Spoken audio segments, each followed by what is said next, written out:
Uh, oh, goodness. Some of you might not have joined me on this live stream before, because usually I do it between 3 and 5 in the afternoon. So doing it this evening because I keep getting behind on it. I had a busy day today, so I thought I'd jump on here at 7 o'clock and get this done. For those who haven't joined me before, we do a daily Bible read. That's in honor of Charlie Kirk, who was very much a devout Christian. And then I have a daily rant, which is always a bit of fun. So I just want to check that everything is working. So just bear with me while I do that. Unlike my podcast, which I can check beforehand, I can't do that, I don't think, with this live stream. So I just want to double check it. For those who are with me for the first time, if there is any, I did this once and I talked to myself for an hour and I didn't have the sound on. So there was no one who could hear a word I was saying. So it's had me always nervous about that ever since. So I just double check it. So let's see. There we go. It's working. Beautiful. All right. So we'll get stuck into our prayer, not our prayers, our readings first. I missed yesterday, hence why I'm on today. A few weeks ago, I missed like 4 or 5 days straight. So I'm doing my best. She was on. I've got Sky News in the background. At least a very grudging admission that he had failures. Thought Bot was calling for Albo to resign. I think we all are. Anyway, Isaiah 9, 1 through 7, the future king. The Lord had always rescued his people from oppression. Isaiah looks forward to the birth of the one whose kingdom will last forever. The land of the tribes of Zebulun and Naphtali was once disgraced, but the future will bring honor to this region, from the Mediterranean eastwards to the land on the other side of the Jordan, and even to Galilee itself, where the foreigners live. The people who walked in darkness have seen a great light. They lived in a land of shadows, but now light is shining on them. You have given them great joy, Lord. You have made them happy. They rejoice in what you have done, as people rejoice when they harvest their corn or when they divide captured wealth. For you have broken the yoke that burdened them and the rod that beat their shoulders. You have defeated the nation that oppressed and exploited your people, just as you defeated the army of Midian long ago. The boots of the invading army and all their blood-stained clothing will be destroyed by fire. A child is born to us, a son is given to us, and he will be our ruler. He will be called Wonderful Counselor, Mighty God, Eternal Father, Prince of Peace. His royal power will continue to grow. His kingdom will always be at peace. He will rule as King David's successor, basing his power on right and justice from now until the end of time. The Lord Almighty is determined to do all of this. I don't think I've ever heard Jesus referred to as a wonderful counselor before, but probably an appropriate thing. So that was yesterday. This is today's.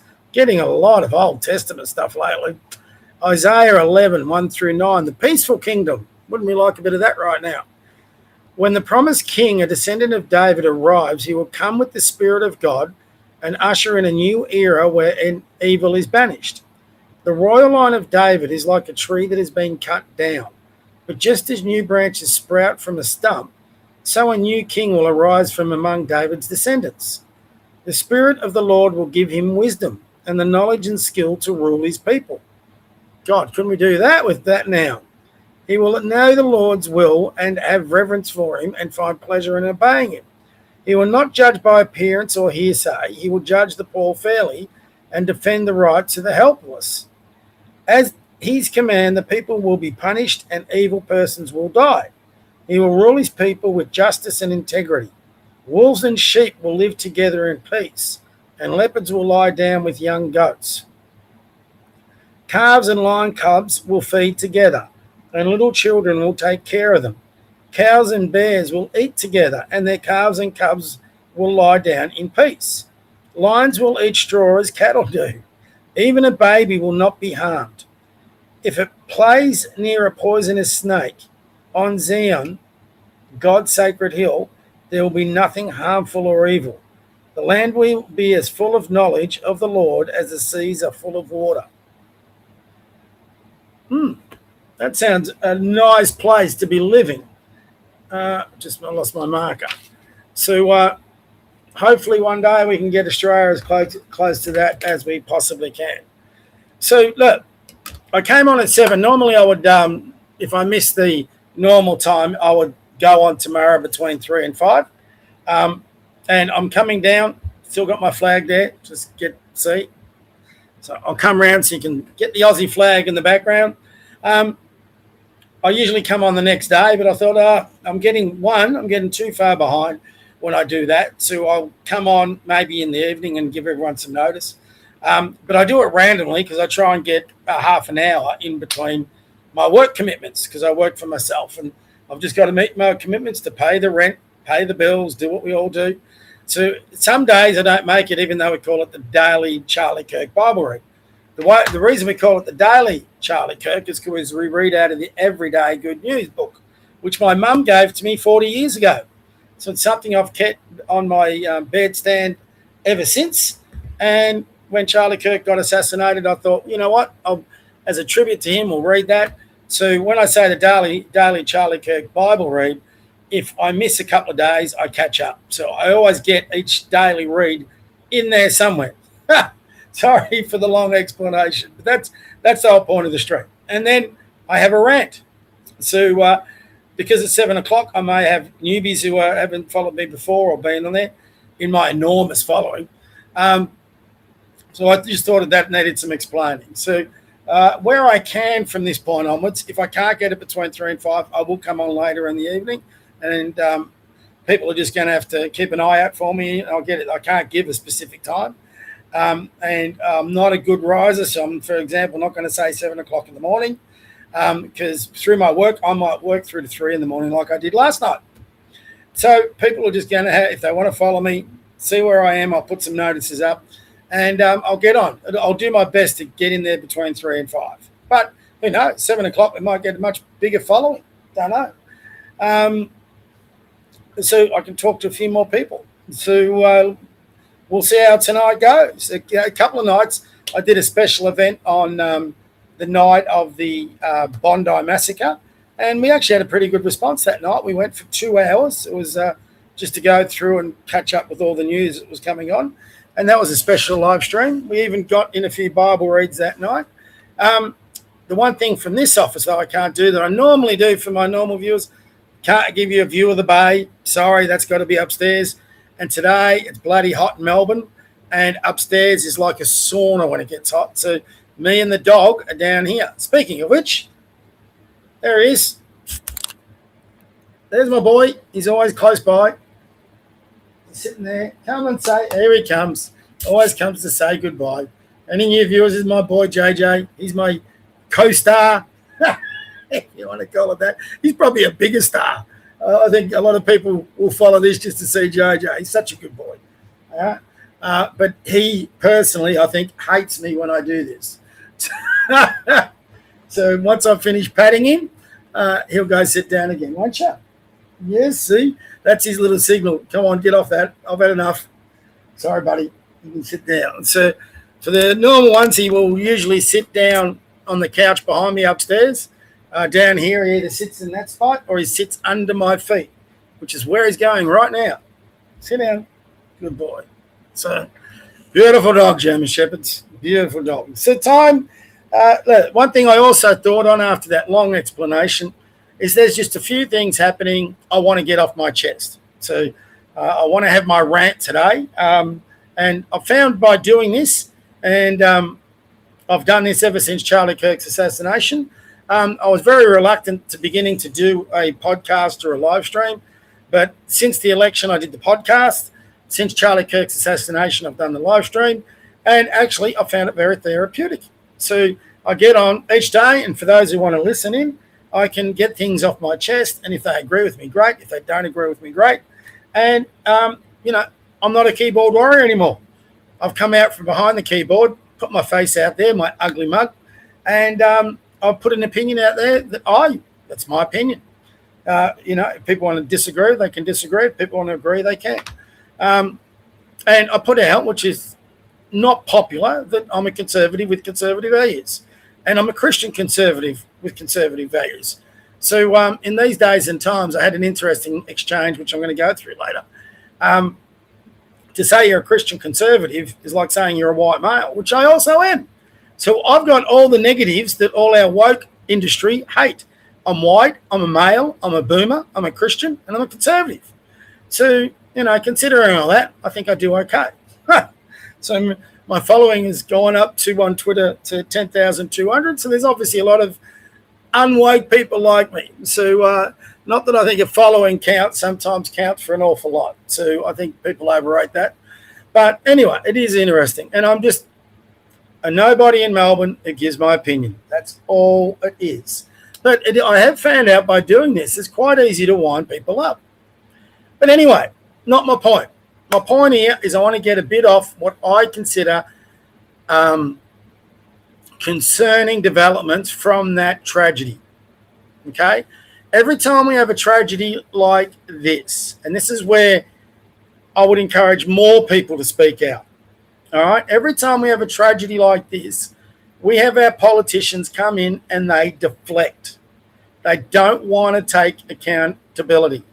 And ever since Sunday, what we're hearing, especially from the ALP, not to the Liberals, I'll come to them in a minute, there's a bit of a light at the end of the tunnel, maybe, I emphasise the word maybe, with the Liberals. But with the ALP, with Albo, Tony Burke, Penny Wong, Richard Miles, all those guys, the two words that they will never, ever utter on their lips is radical Islam. They're just not going to say it. They will say anti-Semitism a lot, but they will rather mention the NSN or the Nazis than they would radical Islam. It's just not going to cross their lips. And we're going to do an interesting experiment tonight. So I'm going to share a screen in a minute, and I'm going to ask Grok, because I heard this today, and, I'm just, maybe some of you are like me. I'm just wondering, I know they've got a few electorates where they need the Muslim vote to keep winning that seat, like Tony Burke's seat. And apparently Tony Burke's seat, he's got some of the more radical mosques in his electorate. So that's why you get him with the ISIS brides and all that sort of stuff, and allowing immigration from the Middle East and from Gaza and all this rubbish. He needs it to keep his seat because he knows if he doesn't push their agenda, they will put up a candidate against him and he'll lose his seat. It's all politics. It's got nothing to do with the national interest.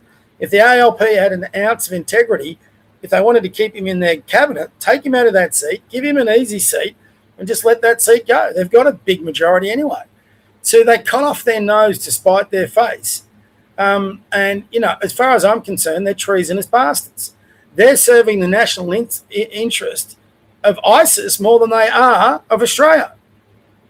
They're letting the ISIS brides back in. If you think that's rubbish, why are they letting the ISIS brides back in? If it's in the national interest of Australia, they should be kept away. So in these times, and, I think I've been around long enough, and I think plenty of others have been around long enough. If we've got any young viewers, maybe you listen to this, you've got to be careful of the deflections that they're going to put out there. So far since Sunday, we've heard about stricter gun laws. We've heard about stricter censorship laws, especially on social media, increased hate speech laws, the banning of protest. Some of the stuff within that I don't disagree with. So, for example, what I mean is I don't think we needed to have Palestinian protest every bloody week of the year. But I've got no problem with them having the odd protest, as long as they don't display ISIS flags or any terror-supporting paraphernalia, as long as they don't do chants that are a deliberately terrorist-based chants that are designed to incite violence against other people. Have your protest, keep it peaceful, get your point across, but don't incite violence like we've just seen against another demographic. And that would be just the same if the Jews came out and they had a march and they were inciting violence against innocent Muslim people. All right? We've got to keep the extremists out of it. So there's some parts I'm not going to say I'm opposed to. But common sense has to be the overriding factor. Now, when you get Chris Minns come in and says free speech has got to be sacrificed for the sake of multiculturalism, you've gone too far. Screw you, Chris Mintz. If we've got to sacrifice free speech for multiculturalism, so guess what? Pardon my French. Fuck multiculturalism. It can go. It's one of our biggest problems. Fuck diversity. It can go. Sorry for my French. But we have reached a point. You know, diversity and multiculturalism are two of the biggest issues in our society. They're massive issues, because how do you have a multiculture when you're trying to embrace that culture? Sitting right behind me. How? You know, our culture is based on the Anzacs. Our culture is based on the settlers. Our culture is based on the first convicts. Our culture is based on the greatest generation that survived the Depression, survived World War II, came back, started families, had no counsellors for anxiety or depression, had plenty of kids with big families, and built the most magnificent country this, I believe, world's seen. We lived in peace. We were prosperous. We didn't need gun laws. We actually recognised a lot of demographics that hadn't been recognised, for example, our Indigenous, and we welcomed people in this country who are needed of assistance. We were a great nation, a great nation. We still have all the potential to be a great nation, all right?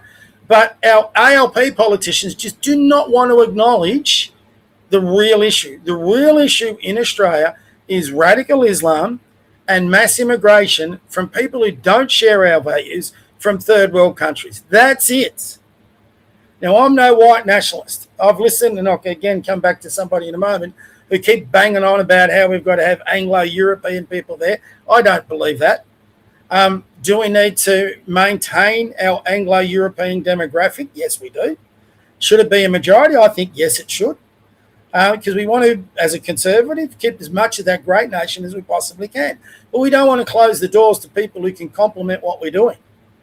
Now, I know plenty of immigrants who've come here and become Australian citizens who might have originally immigrated from China, Indonesia, Thailand, the Philippines. Great people, like really good people who love our country. They love that they've been able to escape here and get away from totalitarian regimes. They've embraced our culture. Their kids play sport. They go to our schools. They follow a footy team.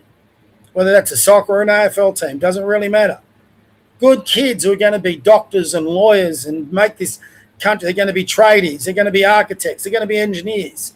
They're going to make this country a better place. They don't hate this country. They love this country and they're looking for a better life. That's what Australia was all about. That's what the convicts did. They were forced into it. They came here, but they made a better life. Free settlers came here, but they made a better life. People who went through World War I came back together and attempted to make a better life. For a while they succeeded, then the Depression hit. You know, the ones who came back from World War II made a better life for their kids. And that went on right through our history. Not only did they make a better life for their kids, they made a better life for others. And then we had to change things. We invented the word multiculturalism. Now, here's where I have the issue with all the ones that are banging out about white nationalism and all this. Who invented multiculturalism? Was it Asians? No. Was it Indians? No. Was it the Indigenous? No. Wasn't them. Was it people from Africa? No. Was it Japanese? No. Wasn't any of them. It was Australians with Anglo-European descendancy and heritage. Gough Whitlam and Graspy, Alex Grabsy, or whatever his stupid name was. They came up with the term multiculturalism and diversity and all that bullshit. Now, for a while, it went okay. But now, it's been turned into something it was never meant to be. It's an open door policy that welcomes in anybody we feel, because we've got, again, Anglo-European people, sorry, I shouldn't say Anglo-European, Australians with white complexion like me, with an Anglo-European heritage and descendancy like me, have got to suck up to the UN, suck up to all these world organisations, and have decided it's a great thing for Australia to take on these third worlders who aren't ready for our culture. Not too sure they ever will be. They bring their violence, they bring their lack of humanity, they bring their lack of decency. They don't value human life like we do. They bring their insane ideology, and we're expected to melt in with them into their societies. They don't merge with us anyway. They take over suburbs, and that's where they all go into. They don't integrate with Australian society. And that's our issue. So I put up a post today. Fuck multiculturalism, fuck diversity, and yes, fuck unity. I got to put a pushback on that.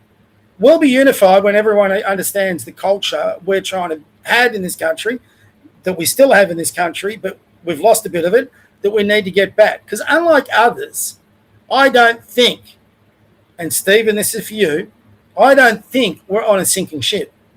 I think Australia is still a great country. It's not as great as it used to be. I think Australia can get back to being a great country if people stop writing it off and we stop embracing the extremes. So I'll get to young Stephen in a minute, because apparently I don't like disagreements, which would be quite funny. I must invite nearly every time I do my podcast on a Tuesday, and a lot of time I do these live streams, for people to come on and willingly open up for disagreements. At one stage, I even said I'd welcome Joel Davis from the NSN. Sadly for Joel, not long after that, he got arrested and is in jail. I hope that wasn't because of me. But, you know, they were prepared. A couple of the NSN types go, oh, well, look, great, let's get it going. That door's open. I'll talk to anybody, and I'll push back against anybody, and I'll let them push back against me. You know, but the funny thing is, when you run your own live stream and run your own podcast, every time you throw that out there to someone who has a crack at you, they go running. And I'll show you this a little bit in a minute. So, and again, it's another white Aussie that's gone running.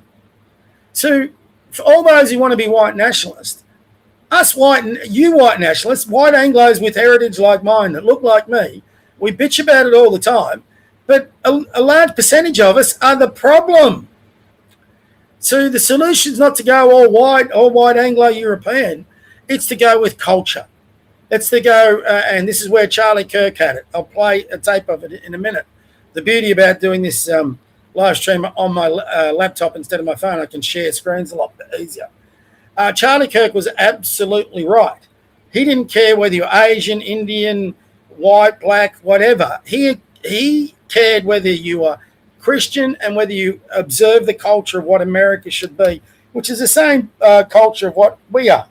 You know, whether his emphasis was definitely on Christianity, but whether you would have a family, whether you wanted to start a business, whether you wanted to own a home, whether you wanted to be able to retire and look after your grandkids, whether you wanted to be able to build wealth, whether you would embrace your country, whether you would defend your country, all that.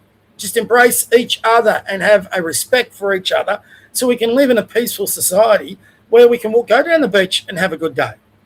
Where we can go down the supermarket and have Christmas shopping and not worry about being stabbed or shot. Where we can go to the supermarket, buy food without gangs of youth like they did in Morley Alec running through the supermarket. And yeah, I know some will go on. I saw the police with their pepper spray, but there was an assault also happening and the police were outnumbered. Now, should they have gone the kids that way? I don't know. But should their kids go on into the supermarket and run rampant? No. So we've lost a lot of that respect in our society. We need to get it back. And it's not impossible, you know, but it is impossible if we're going to say the problem's guns when it's not. It is impossible when we say communication on social media needs to be censored when it doesn't. It is impossible when they're going to start using this to bring in things like digital ID and facial recognition to say, well, we've got to fight against crime. And if you're not doing anything wrong, you should have nothing to be fearful of. That shit doesn't go down in a free society, or it shouldn't. And if it does happen, we're not in a free society anymore. You know, when they talk about hate laws, when I come out, for example, like in this episode and say, fuck multiculturalism, fuck diversity, and fuck unity until we can get our shit together, is that hate law? Or is that me having an opinion? So we've got to be very careful that our speech doesn't get censored to such a degree that you can't have an opinion, that you can't push back, that we can't have a debate. And the funny thing is, I find, is a lot of the ones that are the big free speech projectionists or warriors or whatever, when you challenge them to come on and have a debate, they're the first ones to find an excuse not to do it. Well, I'm nobody. I haven't got a college degree. Served my community for 40 years. I don't think I'm stupid, but I don't think I'm the world's smartest guy. But I do understand politics and I do understand culture. And I can hold my own. All right? I'm not going to say I'm going to win any debate. But I've had some people who put themselves up on a pedestal and say, I'm this and I'm that and all this sort of thing, and they have an opinion, and the funny thing is, and this is a Tucker Carlson type, right? They will not go on to a podcast, an interview, whatever, with the person they know that can push back, that knows their shit. Because they've got to be the dominant person in any conversation. They don't like the pushback. You know who else doesn't like pushback? Bloody Elbow. What a disgrace. He hasn't been to one single funeral. Not one. He's the Prime Minister. He's the leader of this country. He's had, what are we up to, 16, 17 people dead? He should be going up to every single funeral. He can bring his cabinet into Sydney. Not that hard. He can go to the funeral and then go to his cabinet meetings. He can get a lot done. He's got all the resources he needs as Prime Minister. So why isn't he going to these funerals? Why isn't he at least going to the memorial of the flowers and trying to console people? Tell you what, he's going to get pushback. He's a coward. He doesn't want to get booed. You know, Elbow's got to be popular. If he's not the most popular person on the planet, well, he goes to water. So, and he's desperately flying out to try and find other things to blame except himself. Fact is, Elbow's responsible for what happened on Sunday. Elbow has blood on his hands, as does his cabinet. Elbow sat back and let these Palestinian protests go on for 2 years unfettered. Elbow has recognised Palestine, which just encouraged those who hate Jews to do what they did. All right? When you don't say enough, when you don't come out early, and you don't have to stop speech, you don't have to stop protest. All you have to do is say, okay, you've had your say, that's enough. So that's it. That's all you got to do. And I've got no problem with that with all these March for Australia stuff too. You know, there's lots of different ways you can have your say without always taking up people's enjoyment of their own cities. You know, the fact is, it doesn't matter what side of the fence you sit on, where there's constant marches through the city streets, people no longer want to go in the city to enjoy that city. There's a lot of things still, believe it or not, in the city of Melbourne, in the city of Sydney, that people could go out with their families and enjoy on a weekend. They work bloody hard. They work for that country. They should be able to go with their families to a city, see a film, go to a play, go to a park, go to the sport, whatever they want to do, and go and enjoy the city. That used to be a common thing. You used to be able to go in the city and enjoy all the Christmas decorations in the Myer stores windows. How many families are put off from doing that now? And it's not just Jewish families. A lot of people don't want to take their young kids into a city that's filled with druggies, homeless people, Palestinian protesters, youth with machetes. You know, that's the issue. That's that lack of culture. So we have got to be very careful that our politicians don't use this to take away a lot of our rights. And what concerns me a lot, and you won't find a bigger defender of the Jewish community than me, all right? But there are certain leaders within the Jewish community that want to ban a lot of things. They feel they're protecting their community. Well, what about my community? What about Christians? What about non-Christians? What about people that aren't Jewish? Now, I'm totally empathetic with what you're going through, but there's a simple solution to this. Identify people that hate our country, that want to wish others harm, not people who have a different opinion to you and may say things that hurt your feelings. That's not the way to solve this. People who will hurt you physically, they're the ones we've got to piss off, or we've got to lock them up.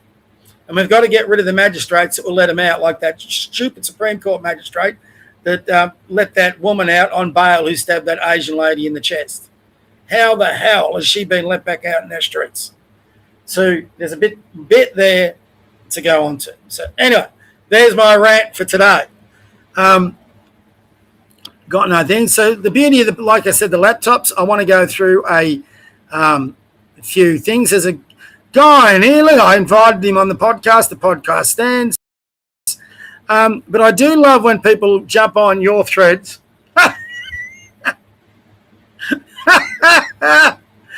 There's been some good responses to this one. I'll show you my original post. Good work, Thomas. Hope you're watching, mate. You've got to be able to laugh. Surely we've got to be able to laugh. Some people say. So this is my post. Fuck unity, fuck multiculturalism, fuck diversity. Am I sharing that? Yes, I am. Yes. Sorry, guys, just double checking. Fuck unity, fuck multiculturalism, fuck diversity. If Nazi flags and symbols can be banned, then so can Palestinian flags and symbols. If Nazis can be deported, then so can radical Islamists. We are not united. We're not unified. We are divided. We are not at peace. We are at war. That's my belief. And we need to recognise the reasons for that division. We need to recognise our society's enemies and deal with them. If you have a cancer to survive, you need to remove it. Australia's cancer isn't guns, speech, or Islamophobia.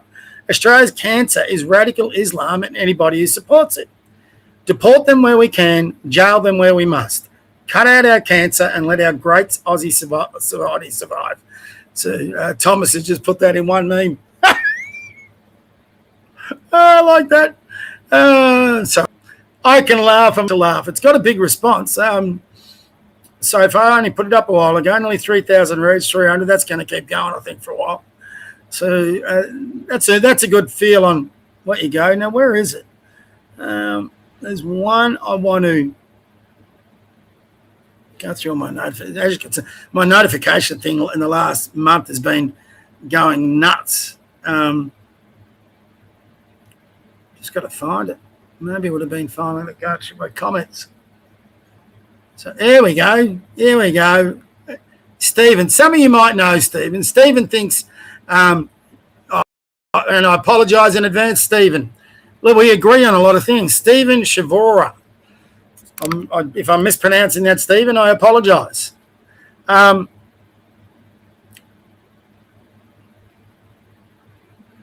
let's get in. Here we go. Okay. So it goes back to Scott. I get on really well with Scott. I've had him for an interview. He's a good man. We had a 2-hour chat. It was, I thought, a great chat. But we agreed in that chat. We wouldn't agree on everything.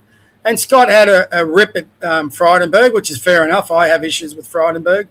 And before he did that, I also said, and if you saw Frydenberg yesterday, so my response was pretty straightforward. Before yesterday, I'd agree with much of what you say.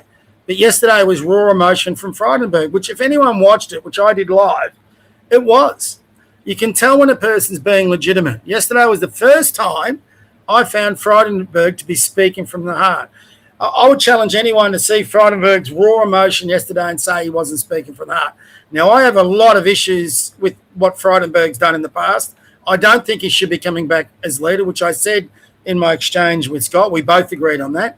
And I was a bit cheeky. I said, dare I say it, it reminded me of a more polite version of yourself yesterday, Scott. It was refreshing to see, which in my opinion it was. I want to see emotion. I want to see passion from my politicians. Credit where credit is due. I have no reason to doubt his intentions on this.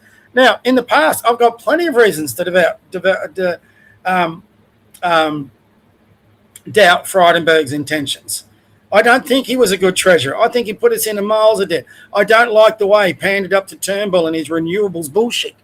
So there's a lot of issues I have with Frydenberg. But yesterday, I found it refreshing that he spoke from the heart and he spoke much better. So Stephen calls me brother for a start, which, sorry, that's annoying. I've got 7 brothers. He's not my brother. I've never spoken to him before. Don't use the term brother.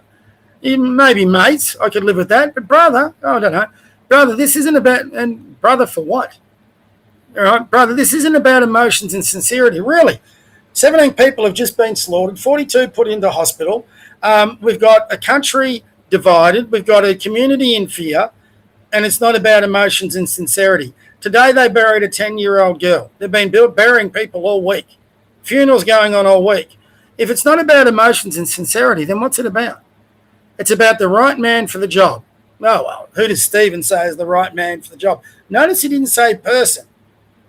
Now, I have a different perspective. I'm certainly no feminist, but some of the best leaders in history have been female. Now, a strong man is a great leader. I've got no issue with that. I've got no issue with a strong white man. I've got no issue with a strong black man being a leader if they fit the bill. Who cares about the emotions at the point? We're on a sinking ship. Well, I care about emotions at this point because I want my leaders to have emotion. I don't want them to be robotic, Stephen. I want them to have emotion. I want them to come in front of that camera and I want to see the real person, not the political spin, not the bullshit. So give me a politician that has raw emotion and we can see him wear his heart on his sleeve or her heart on his sleeve, like Pauline Hanson does. And yeah, I'd be all on board with that sort of leader. That is, I think, exactly the leader we need. And then he goes on, we're on a sinking ship. Well, Stephen, fuck that. No, we're not. There's a lot of good left in this country. So I replied, I thought politely. First, I'm not your brother. The only thing I know about you is your non-stop drivel for the past 2 years or so. You had a crack at me. I had a crack back. If we're down the pub, that's it. I have followed a bit of Stephen's stuff, and I stand by it. I think a lot of his stuff is drivel. He might say a lot of my stuff is drivel. Did you read, but then I got fair, did you read my response to Scott? I said I didn't want to Frydenberg back as leader. I just observed that his emotions were raw and believable, and a welcome change to the robotic version he normally presents. I think that's a legitimate opinion. He doesn't have to agree with it, but I think it's legitimate. I think most people watching Frydenberg yesterday, judging by the response, agrees with me. And this is where I think a lot of his thing, this is where Stephen survives. He's a prophet of doom. We've got so many of them. Prophets of doom like yourself continuously predicting the end of our way of life, as you have here, are a big part of the problem. I stand by that.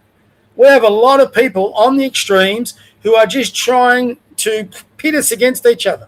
I could be accused of the same thing. If you want unity, we can't be all at each other's throats.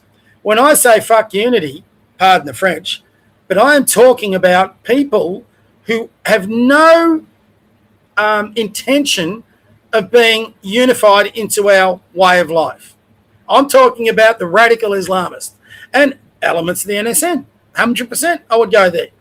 People who want to pit us against each other based on the colour of our skins, our opinions, our faith, all that sort of shit. If you're a person, I don't care about your faith, your skin, your colour, whatever, but if you allow others to live as they want to live, if you will actually get a job and contribute to this society, if you will raise a family, you appreciate the Aussie culture, you're coming here to build a future for your children, and you embrace how this country was built, I welcome you. That's simple. And we've got millions of those people in this country. You've come here for that reason. Now, is that at risk? Yes, it is. Are we on a sinking ship? No, I don't believe we are. We need one good leader. We would need one good movement to come together, and this country's fine. At the moment, we don't have that. Yes, I would agree. Are we going backwards? Yes, I would agree. Are we a sinking ship? Is there no hope for the future? Totally disagree. So, Stephen, shove your sinking ship where the light don't shine. So he goes, wrong about what, sister? So he becomes a smart ass again. So first he calls me brother. I point out, don't call me brother. So he decides, sister. Typical low IQ smart ass, especially from a guy. So I followed Stephen, who's a university professor, I think, or lecturer. He was in the news because he had to save his job or some shit. And good luck to him. I'm glad he saved his job. He didn't deserve to be censored, like no one deserves to be censored, like our government's planning to do. It's probably something we would furiously agree on. So anyway, I'm just taking you through this as an example of what we've got to be careful of. So I explained to him that we're sinking a ship. So he had a crack, I'm having a crack. Nice effort of being a smart ass behind the keyboard, by the way. So I challenge him. So this is where I go. And I don't care whether you know me, don't know me, whatever. If you're going to be going back and forth and jumping on my thread, and this is the beauty of the live stream and the podcast, well, have the courage to get out from behind your keyboard and come and talk to me. If you don't want to say these things to my face and you can only say it behind a keyboard, you're a bit of a coward. Why not join me on my podcast and discuss it and be a smart ass there? Be a smart ass. Be a smart ass right to my face. Fine. His response, which made me laugh. So if I'm inviting him on to be a smart ass on my podcast to my face, I don't think I'm being intimidated. So this was his response. This is from a university lecturer, professor, whatever it is, a guy who himself tries to portray himself as being super intelligent. And for a guy supposedly intelligent, he left the word out. I have no idea who you are and don't even know about your podcast. Well, it's hard. Get on my feed, look it up. You're obviously a loose unit who can't take the slightest disagreement. Anybody who's followed me will know how funny that is. Scott and Charlie, anyway, we had a great discussion for 2 hours. Anyone who watched that would, I think, being fair, saying, it was a good discussion. We agreed on most things, disagreed on a few things. certainly was no loose cannon stuff on there. But, make a judgment that's valid, not that's not valid. It'd be interesting. I'll put $1,000 this guy thinks he's a Christian. Yet he makes a judgment about him, with the Christian Gospels clearly tell you not to do. But that's fine. I'd do the same thing. I just don't portray myself as a good Christian. Look how you've soiled your patio. Yeah, Stephen. Mate, you've got me shaking at my knees. I mean, I'm so petrified. Anyway, as for me being behind a keyboard, well, that's where you sledged me from. My name is out there in the public. Well, actually, so's mine a bit. I do my own podcast. I put my face there. I put my name out there. So, mate, you're not the only one. All right, so get over yourself a little bit. And I've willingly paid the price for telling the truth. Settle down. Well, what price is that? This is like John Ruddock. Sorry. This guy gets on Sky News. Now, I've seen him on a couple of times at Sky News. Funny enough, he never makes the same sort of accusations on Sky News that he does on X. Fair enough. Some things you're obviously got to be careful of what you say on, a publication like Sky News, as opposed to what you do say on X. So I get that. So that's not a problem. But look, there was a few trying to cancel him at his university job and cost it. It didn't succeed. He kept his job. So this guy's got his university job and he's got a side gig at Sky News. So I obviously replied, he's got it better than most. So I don't know what price he's paid. Is he going to jail? Has he lost his job? Was he losing out on income? Or, he willingly put his face out there. It's not like anybody forced him, as am I doing. So before you do that, and this is why I reluctantly did it, you've got to understand he could get a lot of pushback. I get pushback every day, and maybe one day I'll get an extreme amount of pushback. I don't want to. I just want to give an opinion and share it and let anyone else. So lots of laugh. So my final reply, I'm not the one predicting the end of a nation or throwing smart-ass jabs. Yet I'm the one who needs to settle down. That's a pretty strange theory. I could have put there for a university person, but anyway, if I'm such a loose cannon, who is disturbed by disagreement? Why on earth would I invite you onto a podcast? That makes zero sense. I mean, if I was intimidated by disagreement with Stephen, why would I put him on? Why would I challenge him onto my podcast where he could disagree to my face? Does that sound like someone who's worried about a disagreement? Makes no sense. And like I said, you started the change with a silly response over a valid observation. I think if you go back through my response, my initial observation about Frydenberg was fair. And I didn't disagree with everything Scott said, for example. I just put my observation. And Scott had a really good reply. So yet I've soiled my pants, apparently. I can tell you, I've encountered a few people where I probably did go close to soiling my pants, but this wasn't one of those occasions. Also, what price? You've copped some flack, but you've still got your uni job and a cushy side gig with Sky News. You're better off than most, which you would be. Don't beat up your own prominence too much. But I'm a nobody. If Stephen's being fair, I mean, let's have a look. So Stephen has 17,400 followers. I have 10,200. So I'm a nobody. I'm not that far behind. I'm a bit behind, but both of us compared to the real influencers on these things who have, 250,000 viewers, or in America, a couple of million, we're nobodies. Sorry, Stephen, you're pretty much like me. You're a university lecturer in Sydney, I think it is, who gets on Sky News with an opinion for about 30 seconds. Mate, you're not that prominent. Neither am I. Get over yourself. Then, like I said, and look, I think I'm being fair. The invite to join me on the podcast is open. Trust me, disagreement doesn't bother me. It doesn't. I was raised in a family of 10 kids. Mate, when you're in that environment, and none of us really, we loved each other, but we had so many arguments. I mean, out of those 10 kids, there's 7 brothers. There was 8 of us boys. You reckon we didn't have disagreements every day for breakfast, lunch, and dinner? We fought over anything and everything. It was cat and dog time. Mum hated it. So, mate, trust me, disagreements, I've been living with it all my life. I don't really care. Come on, let's disagree. Let's have the conversation. So I'm now publicly throwing the invite out to Stephen. So since I did this, he hasn't replied. Pretty simple to find out about me and my values. Just check my feed, champ. So I just had to share it. And like, Stephen, I'm sorry, mate. I'm sharing this because this is not your fault. This is other people's fault because regularly people want to come back. I'm back. But people want to come back, and I do find that an amusing exchange. So Stephen thinks I can't handle disagreement and I've sold my pants. Sorry. Does it look that way? I mean, I don't really care. I think it's just really amusing. It's quite funny. Sorry, my dog gives me bigger disagreements. He wants to go outside for a leak, or he's ready for a WALK. I said that word the other day. He went nuts. So, yeah, and he can get quite grumpy when he wants his FOOD. I've got to be careful on what word I say. He'll go nuts behind me. So, you know, I can have bigger disagreements. See, he even knows I'm talking about it. I mean, look at that. So if I strike you as the person who, and I can tell you there's thousands of people that will verify, because I've had plenty of disagreements in my time, that I can hold my own in any disagreement. And I can be wrong too. You know, I'm not saying I'm the gospel, my word's gospel.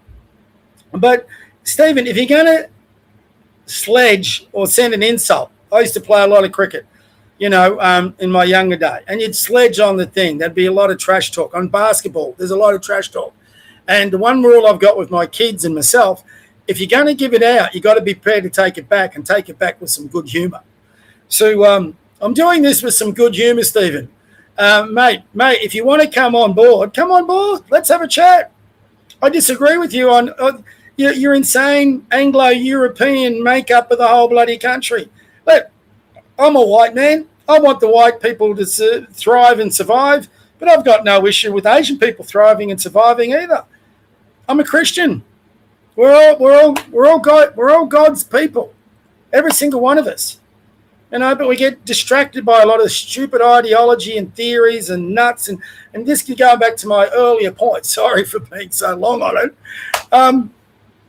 You just got to be careful. Like in the Gospels, it says to you in Christianity, beware of the false prophets.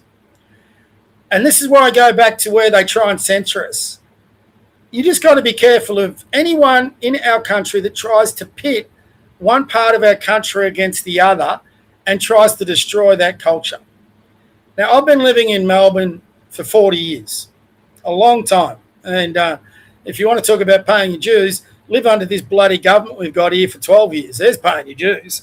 But look, I've lived around the city of Glenora in a lot of those days, and I've lived in the city of Glenora. For those who don't know the city of Glenora in Melbourne, it has got one of the largest demographics of Jewish people, not only in Melbourne, but in Australia and even across the world outside Israel.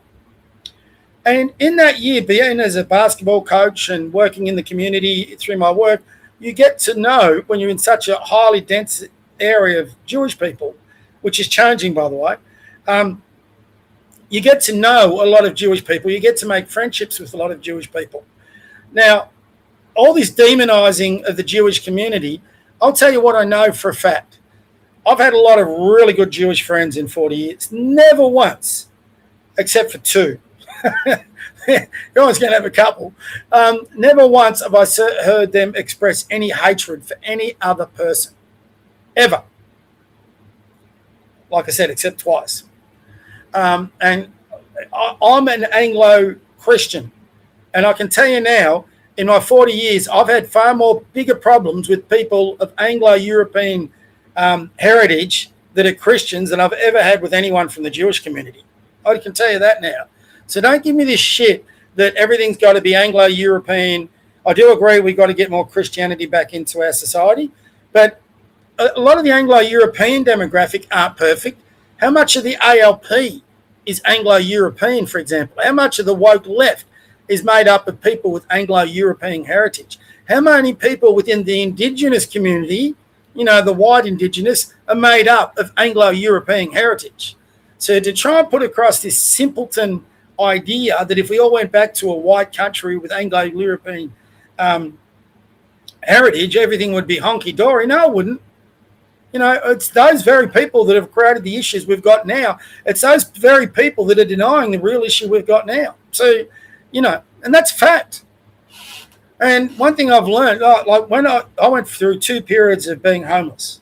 One was a self-imposed one. The other one I just couldn't. It was recently, just because of the hordes of people that were going in, and I'm a single guy with not a huge income. I just had a probably 3-month period there where I just couldn't get into a house. I finally got into one after 3 months. I had to live out the back of my car, and in that period, people knew that I was homeless, even though I'd helped them through their lives over the 40 years. I do a lot of charity work. I do a lot of the coaching. I donate a lot of my time. No one really offered. I wasn't a victim. I wasn't asking for help. In fact, my pride stopped me asking for help. But when this Jewish family found out about my situation, I didn't want to take advantage of it, but they insisted that I live under their roof till I found some housing.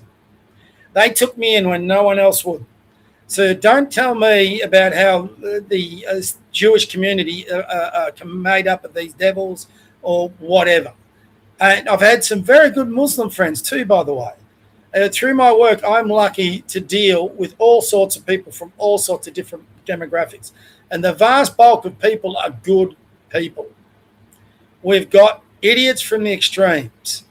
Don't get sucked in by them. Australia can be a great country. We have to get rid of the idiots who are in charge in our political parties, in our institutions, wherever we find them, in our bureaucracies. We just got to get the idiots that don't reflect our culture. Now, that's easier said than done. But we can. I've got no doubt if we get the right leadership in the country, we can do it. And Steve and I would probably agree on that.